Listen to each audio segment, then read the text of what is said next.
For 3 years, she had been invisible, just another face behind the espresso machine, taking orders and wiping tables while the world rushed past her window. The businessmen who barely looked up from their phones, the students who complained about foam art, the tourists who asked for directions, none of them knew that Maya had once prevented a subway bombing in D.C. with nothing but a laptop and her ability to read between the lines. And when the white van parked suspiciously outside at 8:47 a.m., those same skills would be the only thing standing between downtown and devastation.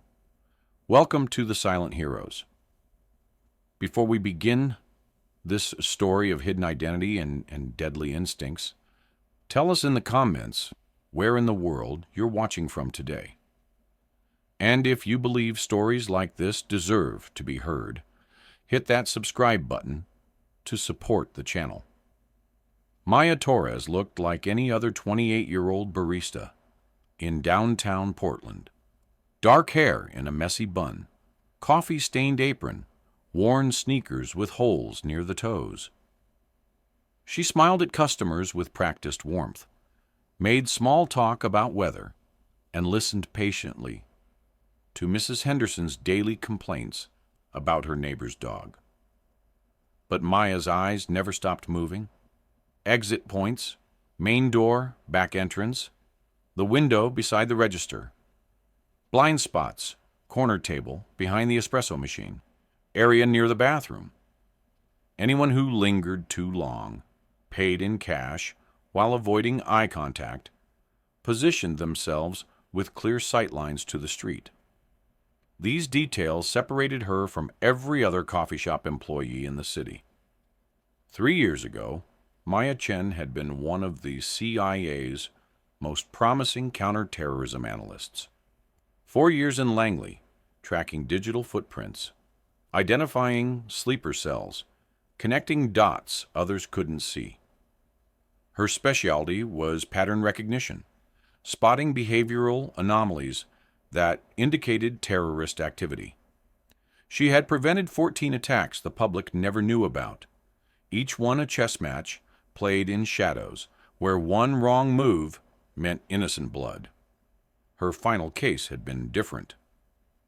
A Syrian cell planning coordinated strikes across 3 major cities, but when Maya traced their funding, she discovered American fingerprints on foreign money. Politicians, defense contractors, intelligence officials, all profiting from the very chaos they were supposed to prevent. The deeper she dug, the more dangerous her knowledge became. She'd been too good. When she uncovered a planned D.C. metro attack involving dirty bombs, she also discovered corruption reaching congressional offices, coordination between foreign agents and domestic officials. Maya Chen became a liability overnight. The choice was simple: disappear quietly with a new identity, or disappear permanently. Maya Chen became Maya Torres, trading her security clearance for a coffee grinder, and learned to find solace in the simple ritual of making perfect espresso. Corner Café sat at the intersection of 3 major downtown streets, perfect sight lines, multiple exits, close enough to federal buildings to feel the pulse of danger, but far enough to avoid routine surveillance. She'd chosen carefully, just like the apartment 2 blocks away, with its fire escape and landlord who accepted cash payments without questions. For 3 years, it worked. She convinced herself the hyper-awareness would fade. But some instincts never die, and this morning they were screaming. The white van had been parked across the street since 8:47 a.m. No company logos, tinted windows, drivers sitting motionless for 23 minutes. Maya timed it while steaming milk. 3 men at separate tables arriving within 5 minutes of each other. Different appearances, identical black backpacks. They didn't acknowledge each other, but Maya caught the subtle glances. Professional, coordinated, wrong. The fourth red flag walked in at 9:15 a.m. Nervous energy he couldn't hide, checking his watch constantly. When Maya saw the small chemical burn on his index finger, the kind from bomb-making labs, her blood ran cold. 4 potential operatives, 1 surveillance vehicle, downtown rush hour.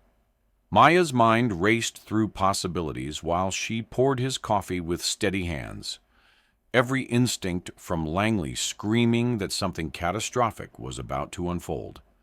She couldn't call this in. Officially, Maya Chen didn't exist, and Maya Torres was just a paranoid barista. But she could do what she'd been trained for: observe, analyze, act. The weight of responsibility settled on her shoulders like an old coat. Unwelcome, but familiar. How many lives hung in the balance this time? How many morning commuters, office workers, students would never make it home if she failed to act? In the back room, Maya accessed old networks through encrypted channels on her hidden burner phone. Pathways she'd hoped never to use again, but had maintained out of paranoid habit. Traffic cameras, facial recognition databases, cell tower triangulation. Within minutes, she had confirmation that made her blood run cold. Shell company van, recently opened bank accounts. Multiple burner phones activated yesterday. This was real. She watched one operative head to the bathroom, his movements casual but purposeful. Through his partially open backpack zipper, she glimpsed wires and electronic components, not the crude improvised devices she'd seen in training videos, but professional-grade equipment that suggested military experience or advanced training. The bathroom sat adjacent to the cafe's main support beam.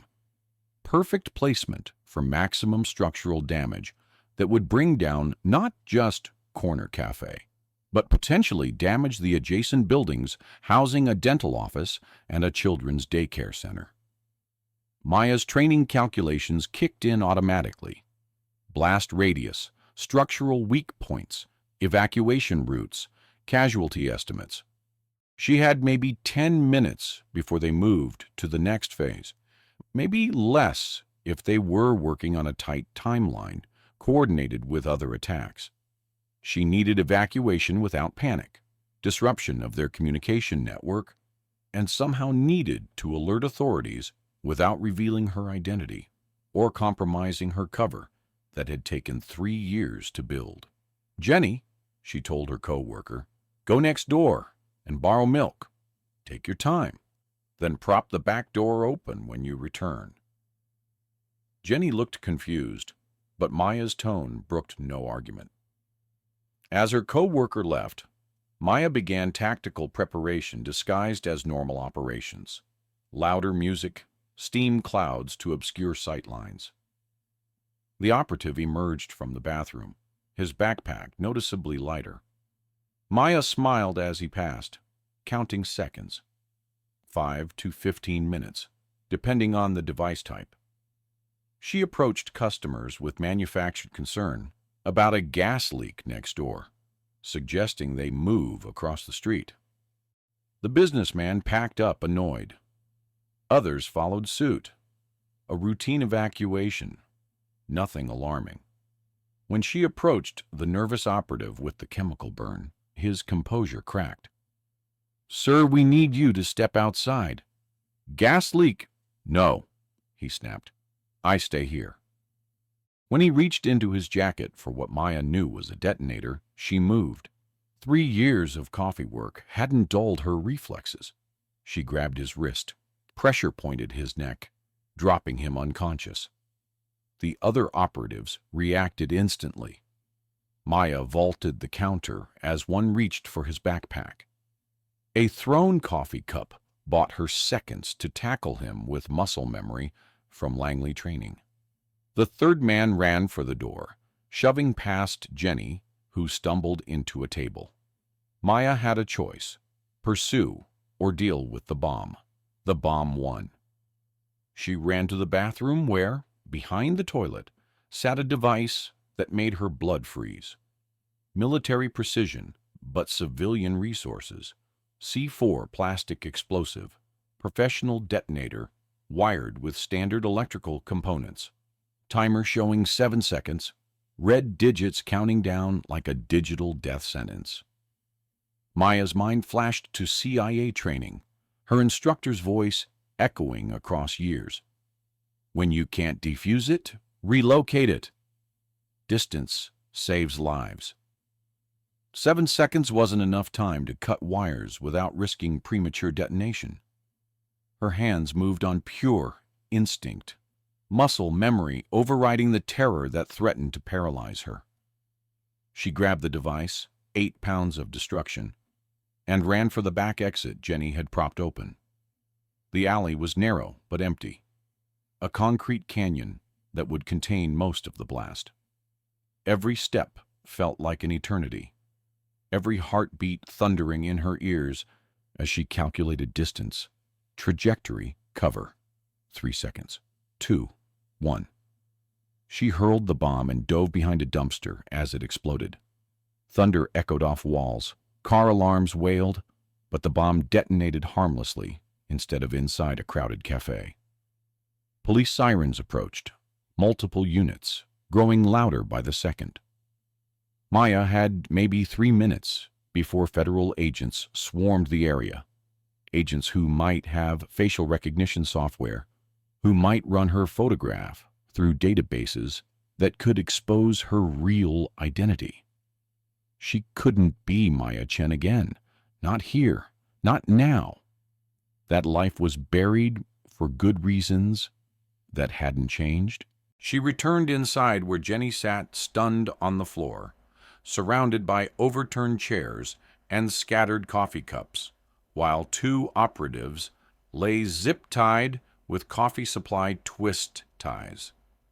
Improvised restraints that would hold until authorities arrived but wouldn't last long against determined resistance. Maya? Jenny stared with wide eyes, taking in her friend's torn apron, the dust and debris covering her clothes, the calm competence that seemed so out of place in their normally peaceful cafe. What the hell happened? Who are you really? For a moment, Maya considered telling the truth. Jenny deserved to know why her co-worker had just fought off terrorists, why she moved like someone trained for violence, why she seemed to know exactly how to handle a situation that should have left them both paralyzed with fear. But the truth was a luxury Maya couldn't afford. Not when it could endanger Jenny. Not when it could unravel the careful anonymity that kept her alive. Gas leak, Maya said quietly, hating the lie but knowing it was necessary. Good timing on that evacuation. She untied her apron with hands that barely trembled, despite everything that had just happened, laying it on the counter like a uniform being retired. Through the cafe's large front windows, she could see black SUVs pulling up alongside the police cars. Federal response teams with their distinctive government plates and tactical gear. These people would want answers Maya Torres couldn't give, would ask questions that only Maya Chen could answer. I have to go, she told Jenny. Tell them I went to check on family. Maya walked out the back door, past scorch marks on brick walls, into downtown streets, where someone with her training could vanish completely. 3 hours later, Maya Torres would cease to exist in every database. Her apartment found empty, security footage showing her leaving before the trail went cold at a bus station. But somewhere in another city, in another coffee shop, with good sightlines and multiple exits, someone ordinary would start over with a new name, new history. Because some people are guardians, especially when no one knows they need guarding. The official FBI report would credit an anonymous tip for preventing Portland's deadliest terrorist attack. 3 suspects in custody, Plot disrupted by unknown factors. Local news reported a gas leak evacuation that prevented casualties. Maya never saw that report.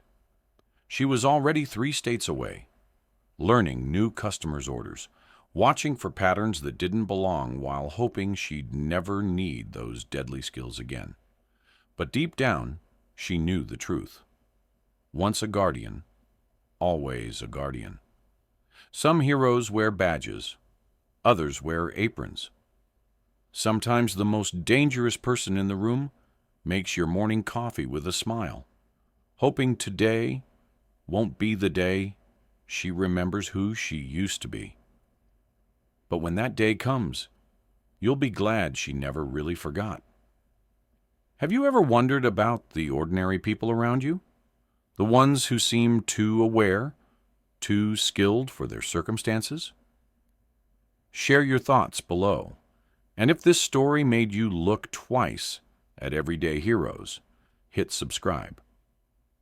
We tell stories of those who serve in silence, protect without recognition, and prove the most powerful people are often the ones no one suspects. Thank you for watching. Remember, heroes aren't always wearing capes. Sometimes they're wearing aprons, standing right in front of you,